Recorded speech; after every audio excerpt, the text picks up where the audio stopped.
Hi, my name is Naomi Northage, and I'm a postdoctoral researcher at the Josef Stefan Institute. My area of research is plasma biological interactions.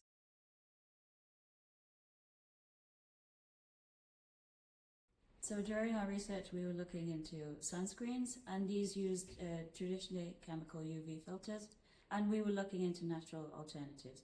We found that bacteria can produce UV protective pigments that can be used in place of these chemical filters, and we're planning to use cold plasma to increase production of bacterial pigments. Cold plasma, we can increase the production of bacterial pigments in a cheaper and faster manner without the need for genetic modification.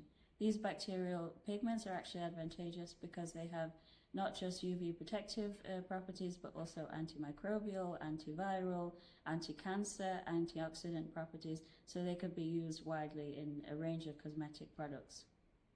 To make the Electra project commercially viable, we're looking for partners who can help us navigate the business world. We're also looking for investors, and we'd really like anyone who's interested in analytical chemistry or biochemistry who would love to join our team. We want to see a spin-out company in the future and commercialize it as best we can, so we'd love for people to get involved. We think it's a very exciting project, and we believe Electra's going to work.